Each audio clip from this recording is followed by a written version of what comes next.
travelers, and welcome to another episode of Vertical Stars Podcast fourth season. My loyal listeners, thank you for continued support. This is an amazing episode because Cynthia Quiles boards the mothership to discuss shifting gears on ABC. Now, come aboard as we go traversing the stars. Hi, Miss Quiles. Thank you for coming to Vertical Stars Podcast. Hi, thank you for having me. It's totally my pleasure. So, I always start with a question of inspiration to inspire love for acting and who your earliest influences. My earliest influences, as far as actors go, I would say that the one that sat with me the most is probably Angelina Jolie. As a young girl, there weren't a lot of exotic actors on television. And the first time I saw her on the screen, which I think was in Hackers, definitely took me back. And I was like, who is this? Like, she definitely stood out amongst the masses, and I took a liking to her right away. Yeah, I gave it to Angelina. So, what made you want to become an actor? An actor? I used to put on shows for my family and the neighborhood. I would coordinate with the neighborhood kids and choreograph dance and whatnot. And that I think is where I caught the bug. Then I started working at a modeling agency at around the age of 18, started auditioning commercially and continued going from there. So I've always had the entertainer thing in me and the desire to bring smiles to people through entertainment. Now, I think the interesting is that you're now appearing as Frankie on Shifting Gears, and this is your first recurring sitcom. Is that correct? Yes, as far as sitcom goes, yep. So, what is the difference in you think in acting for a sitcom versus acting for a drama or film versus television? It's hugely different. It's a completely different medium than I was used to, but I absolutely love it. I feel like it's very high energy and very fast paced. You don't get attached to anything because things change very quickly and on the fly. Whereas when you're doing a single camera TV show or a film, there's all this prep that goes into it. Your dialogue may change a little bit, but not usually a whole lot. Um, I think for me, sitcom has been the perfect medium because I'm a high energy person and it's a very high energy Hmm. place. I love to laugh and smile, and it's definitely the first show that I've been on that I leave with my face hurting at the end of the day because you're just smiling and laughing and having such a good time, and trying to restrain yourself from laughing at other people as they are cracking hilarious jokes, and you're trying to pretend like you're unfazed by them. Yeah. So, for Shifting Gears, are you in front of a live studio audience, or and how does that change the approach when you know not only or do you is your timing, but you're now obviously waiting for audience laughter. You have definitely some, let's say, changes because you have sitcoms are special setup for cameras for sitcoms, stuff like that. How does that change how you approach how you handle a scene or a line of dialogue? Um, Everything comes to life on show night. So we rehearse for a few days and then we block shoot and then we do a live taping. And there's a noticeable difference in the energy in the room, in the studio, on the soundstage, and in the actors that we get from the live audience. We feed off of that. We're fortunate enough to have laughers in the audience when we are working throughout the week, so you kind of know what's going to play and what's not going to play. But on show night, it's just a whole different beast. It feels like a little party that's going on within the soundstage. It doesn't change how I do my dialogue or how I show up. If anything, maybe it just energizes and you're playing and you're letting loose and having a good time, but there is nothing like feeding off of the energy of the audience. You see people like Tim Allen, who's a comedic mastermind, and the levels that he surges to. I mean, he's incredible normally. And then when you put a live audience in front of him, it just elevates the game so much more. There's nothing like it. Now, Tim Allen has had a hell of a career in the world of sitcoms, Home Improvement, Last Man Standing. Now he's doing Shifting Gears. Having, I guess that's been almost 30 years of sitcom experience. Did he give you any advice to, how to approach doing a sitcom or what it's like now to hit that sitcom fame that you're now going to have? No, I have not picked his brain about any of that. They've been very respectful of me, allowing me to make my choices. The character of Frankie has from day one, from the minute I saw the audition, felt very much in line with who I am as a person. And so that's given me the freedom to show up authentically. So there hasn't been a lot of adjustment as far as sitcom. There is, as you mentioned before, holding for laughter, and that is a different beast in it of itself. But I have been very fortunate to work with somebody like Tim Allen, Sean William Scott, Kat Dennings. We have Jenna Elfman appearing on the show now as a guest star as well. And to watch these, again, comedic masterminds at work for me is such a thrill. There's no better masterclass than seeing what these guys do because it's really incredible. I mean, when you add the number of episodes between just Jenna, Kat, and Tim alone, it's so Hmm. impressive. So I feel like I'm in a master class every single day. It's awesome. Well, I think one thing that's really interesting is too is that, you know, when shows start off and with the new characters, one thing that tends to happen is that they start finding the characters, and I kind of find that Frankie and Sean William Scott's character have really great chemistry off each other. Are they going to play off that more as the series goes on? Is this maybe a burgeoning romance that maybe we can talk about as well, or is there something also that you're going to just have more time playing off each other?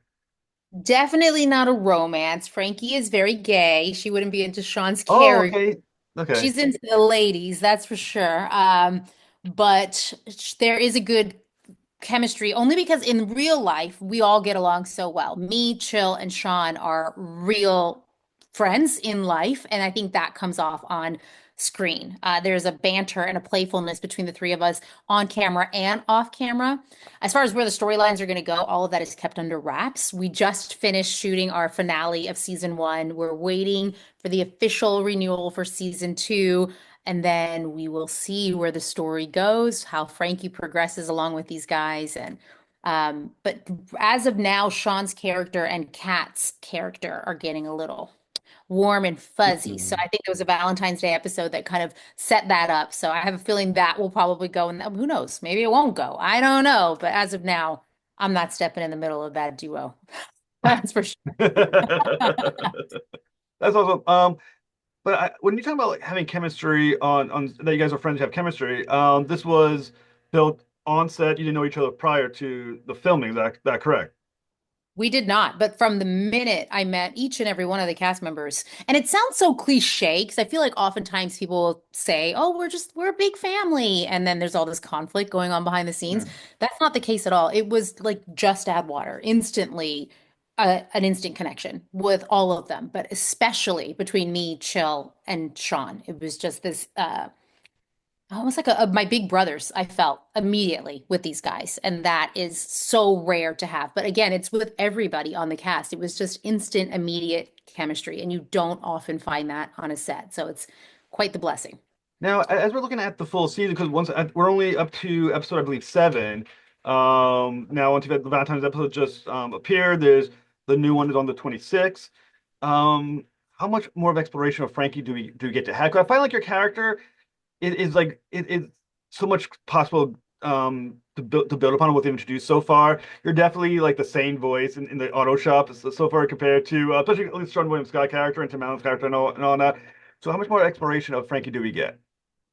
In season one, I'm back in episodes 9 and 10 to round out the season, and we'll see what happens in season two. There's a lot to set up in this world in 10 short, 21-minute episodes in season one. So for me, I'm just really happy to be a player on this incredible all-star team. It's magical. So we'll see what happens in season two. Like I said, I'm not privy to any of those storylines, but there's a lot of room to explore and build upon, especially if we are fortunate enough to get a 22 episode season. Hmm. Um, who knows what kind of magic will happen, but I'm here for all of it. Again, I'm just happy to have a seat at this beautiful table. So you're thinking again about Frankie when they gave you when you earned the role of playing Frankie. Um, what kind of backstory did they give you of who she is? How much of it is your head canon and what you developed for her on who she is? I was there really was no discussion on who Frankie is. The audition for this character was unlike anything in my 20-year career that I've ever experienced. I read who she was, the just character breakdown, and the pilot, and the sides, of course, for the audition, and immediately made a decision that I was just going to do me, not do what I thought a female mechanic would be, or what, a lesbian female mechanic, or what, any kind of stereotype that might go with any Hmm. of the labels that would come with Frankie. I threw out the window and I just did me from the initial read. And there has been no adjustment to push her in one direction or another direction, to the contrary. So that makes me feel really good that I kind of have her in my pocket. I grew up, my father restored cars and did what Tim does in real life and what Matt does in the shop. So when I saw it, I was like, I'm just going to do me. It felt like the right fit, and it was. And that's been really, really cool to feel like you get to be, of course, as there's acting that's involved. She's a little Right. snarkier, she's a little smirkier than I am in life. Um, but it's really cool to be in a role where I feel like I get to bring so much of myself to her, you know? Yeah. That's gonna be what's the word they use? Kismet. That Yeah. your father did worked in an auto shop and now you're acting in the auto shop. How developed is that set in the that auto shop? I mean, because you know you only see parts of it when you watch it on screen. I mean, how set up is all that and how accurate from your experience is it from real auto shop? Uh, it's incredibly accurate. So it is set up, not just the auto shop, but the dance studio that's across the way to mimic Tim's real life auto shop. He has a real life shop and a real life dance studio that's across the way. So the show Really? is carbon copy of real life. The shop in and of itself is a huge set. It is our largest set of all of them on the soundstage, and all of the cars that have been on to date are from Tim's personal collection. We have one car that was owned by Jay Leno in one of the episodes. I believe it's episode 9. So all of the cars are very real, very much restored. We walk around very carefully to not, like, there is no placing scripts on the car or touching the cars or opening. We don't do that because they're quite expensive. They are, very valuable and amazing. I find myself like a kid in a museum every time I hit the soundstage and there's new vehicles, walking around and taking it in and taking pictures, and because they're incredibly gorgeous. Some of them have been restored to be electric vehicles too, in a classic car body, which is a really neat thing to see. So yeah, it's very, very accurate. The tools are all real. Everything is head to toe real car shop. So these are functional cars? I thought they were just like sets. I mean, just how they will have like a hollow piece of you know No, set that you're built playing with. nope, they're all real cars. We are fortunate enough to have Tim's daughter. Katie is our car consultant, so she's there on the stage to facilitate any questions that we might have in regards to the vehicles. But like I said, all of them are from, I believe, from his personal collection. They will open it up and bring some additional vehicles in, but we have been fortunate enough to get to play with these real cars. And again, like I said, they're very valuable.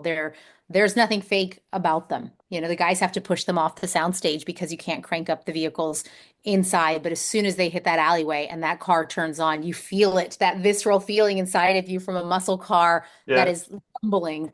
It's incredible. There's nothing fake about it.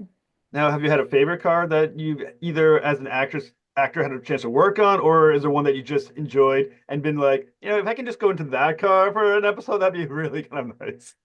Absolutely. So we had a 1966 Shelby Mustang, and it appears in episode 9. It might have been in there prior, and I might be in 10 as well. I'm not exactly sure, but that's the dream.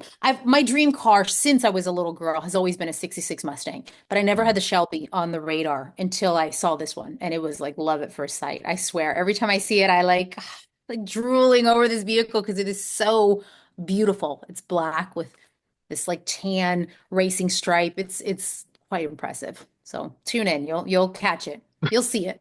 All Yeah.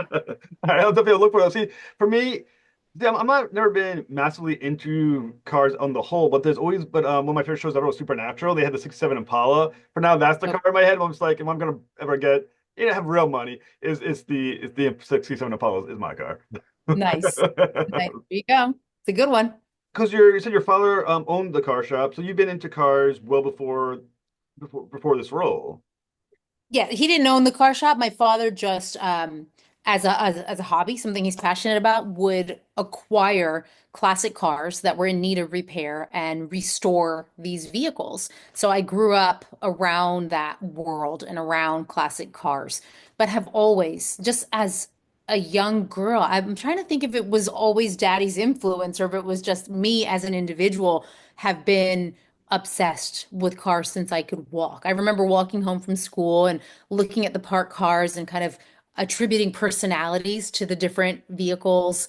I have strong memories of being at family parties and just being buried into Motor Trend magazines, learning everything about particularly this memory is Mustangs. I was obsessed with the Mustangs, and in 1996, Mustang re-released the Cobra, and that was super exciting for me. And I have strong memories of missing a lot of family functions because I was so embedded into the Motor Trend magazine to learn everything I possibly could about this vehicle. So it's always been in me. It's unlike other people. Like I know a lot of people that like cars, but they like expensive cars or like a Range Rover or Bentley, or it's more of like the social element, the status symbol. Yeah. But for me, I like the feel of the car, the smell of the gasoline from a classic car, like bench seats and the leather. Like I appreciate all of the details of the vehicle. And that's so Yeah. cool. And everyone knows Tim Allen obviously is a car guy. And obviously we know Jay Leno as a guest is a car guy. How about the other actors? Are they all car people that are on the set, or is it mostly you and Tim? Chill is really into cars. Sean, not so much. I wasn't Yeah. saying that in previous interviews. I was like, one of us does not, he's not so into cars, but he said it in an interview, so it's fair game now. Sean is not as into cars. I think he can appreciate them when they're, aesthetically pleasing. And I won't speak for him, but not as knowledgeable maybe as the rest of us. I don't know how Kat feels about cars. I should ask her. I've never asked her. Are you a car person? Yeah. I will see. I'll have to inquire. Now, because you are a car person, and I mean, obviously, there's Tim Allen on the set as well. Do they come up to you with? I mean, do they have questions like, "Oh, hey, is this? What do you think about this or that?" I mean, do they pick into your brain too, as someone who is obviously extremely knowledgeable in this as well? Not yet. We had a situation where we were in a rehearsal where Sean was referring to, I forgot what it was. I don't know if it was the Camaro or something, or the Corvair. I think he was referring to the Corvair and he was pointing at the Camaro, and the Corvair was on the other side. And I had to, not that I'm the director to adjust anyone, but between rehearsals and takes, I leaned over and was like, actually, the Corvair is on the other side. But for the most part, anything technical or, specific that we need to know, we refer to Katie as our car consultant. She is incredible and so knowledgeable. To hear her speak about cars is so incredibly exciting. She knows it all. She's great. And that's cool that she also kills the stereotype of by being an expert who's female as well, just like in many ways for Frankie on that show is breaking of a stereotype as well. I love that. I do love that. Like, because why not? A lot of women are into cars, and Hmm. anything you can do, we can do. And I think another great thing, like I said, shifting gears, was is a Tim Allen vehicle. I guess there's a pun there, so pat myself on the back on that one. And Tim Allen just has a history of success, and once again, you're on this show, and you're going to be riding that wave as well of success. So, I mean, what has it been like being on the show? Are you finding, that a lot of people recognize you now for this, like, oh, you're Frankie from Shifting Gears. What's that like? Are you starting to move towards the convention circuit as well now as a sitcom star? No conventions as of yet. We're just getting started. We dropped, I think it was what, January 9th or something Yeah. like that. So we're less than 2 months onto this journey that I hope lasts for 10 years. Can we just put that out there? That'd be amazing. But Tim has that Midas touch. When we shot this pilot, there were only 5 pilots that were in the works, which is so low compared to the standard. Usually there'd be about 200 of them going. And out of the 5, as far as I know, I think we were the only one that got greenlit, and showrunners were replaced and cast members were replaced. It was a whole thing, but it really showed the power of Tim Allen, seeing the love that his fans have for him and feeling that, like receiving that energy from the fans that have now come my way is really beautiful. And I do find that there is a different reception that is happening around this particular booking. I've done multiple TV shows in the Yeah. past. I've been working for the last 20 years, but there's something really special about this one, and you feel it in the response that I've gotten from not only friends or fans, but total strangers that are giving me so much love for it. And it means the world to me. It makes me see that, like, it's because it's a huge deal to me. It's a dream come true to be able to work not only with Tim Allen and in the sitcom world, but with Cars and in a character that feels so authentically me and to represent kind of female empowerment in the shop on so many levels. It's been a dream. And so to see that other people see that as well. I've had to take a minute to receive all of that and take that in because it's pretty overwhelming. It's pretty awesome. Are you getting used to people referring to you as Frankie out in the real world? I love it. I think Frankie's the cutest name. I tend to play a lot of characters with boy names. My last one on Dynasty was named Charlie, and this one came around as Frankie, and I was like, oh, I really love Frankie. It's so Hmm. cute. So you can call me Frankie any day. I'll totally answer. And I and I think that's fantastic. And I mean I think Frankie's also, as you said, such an important part on that show as well because it's also a well without getting political a such a people look at Tim Allen's character on the show who's obviously supposed to be very conservative, very old school, but yet Frankie's on board. He's she's an employee being treated as importantly as everyone else, and in many ways being portrayed as being the more level-headed, smarter one of the other group, the second group. I mean, how does that is important for her to be that counter on that show to make sure that the character, Tim Allen's character, is not just being viewed as the old conservative guy, but look, this is the how the shop's set up. He obviously sees quality where quality is and sees Frankie for the employee that she represents. How important has that been come up for you as well? So I think in my own life as an individual, as Cynthia, I have friends of all kinds of political beliefs, and I have never let that stand in the way of my friendships. I know during this pandemic and everything, it's divisive. It's a very divisive time right now in our country. But I look at people as people. I feel like the ballot box is private for a reason. Like, that doesn't affect my relationships with anybody or how I see anybody. And I feel like Tim's character, Matt, is along those lines as well. I mean, we have Chill, who is black and disabled, actually disabled. And then myself in the shop, Frankie is obviously gay and Latin. And it's not an issue for Matt. It's not an issue for me, for Tim, for anybody. I think at the end of the day, it's just all love. We're all people. The good thing about this show is that it's so balanced between and in the dialogue as well. There might be a joke that maybe is more conservative leaning, and it'll be countered by something that Kat might say that kind of embodies the other side. So that's a really beautiful thing that our amazing showrunner has been incorporating and our writers into the storyline. So it feels like such a balanced world. I don't see it as conservative leaning or anything like that. I know people have these kind of preconceived notions of Tim, and Last Man Standing, I think, was a little bit more on that wave, but this is much more balanced. So I feel very comfortable in the world. Are you finding that the audience is as well equally balanced? Are the people who are either in the audience directly or who are approaching you about the show? I think it's expanding as time goes on.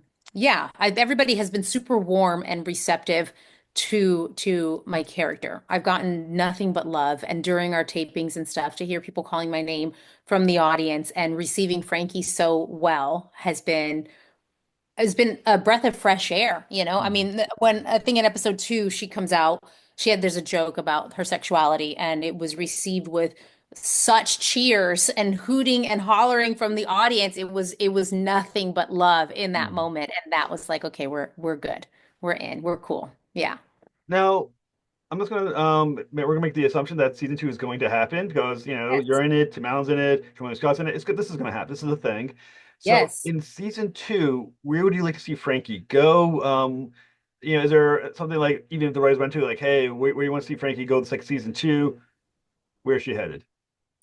I would love to see to continue to play off of this dynamic with Chill and Sean in the shop. There's so much humor to be had there. Again, when we're off camera, all we do is laugh and crack jokes and cut up. And I would love to see more of that because I think that played very well. Episode 4, we had quite a bit. It was just us in the shop, and that was a total hit. The audience responded very well to it. Press responded very well to it. So I think more of that would be great. I would love to see a Frankie love interest, a storyline of some sort would be really cool. I think that would be a neat thing to explore. And then more with Kat. I love Kat as a person, as an actress in all the ways. I would love to have more screen time with her character because I think she's awesome. I think it'd be a great way to for those two to have a conversation about the characters who are in common, like Sean William Scott's character and also Tim Allen's character. I think they would have an interesting perspective together. Yeah, for sure. Yeah, I'm down. So, what's next for you? Well, we're on hiatus now until hopefully season 2. I'm speaking into existence. So it's only been a couple days since we wrapped our finale. Just laying low. We'll see if I take on any other projects during this time or if I just kind of enjoy life. With that season 2 renewal, I think we can all rest a little bit easier that it's we're just taking a little break right now. Hmm. So I'm more than confident that that will happen. So I'm just enjoying this time, recovering and resting and enjoying life. Well, Ms. Keeler, I want to say thank you so much for being on the show. That was absolutely awesome. And let's Thank you. again speak season 2 into existence one more time. And thank Yes. you. It was quite a pleasure. Awesome. Thank you so much. Have a Awesome. fantastic night. You too. Okay.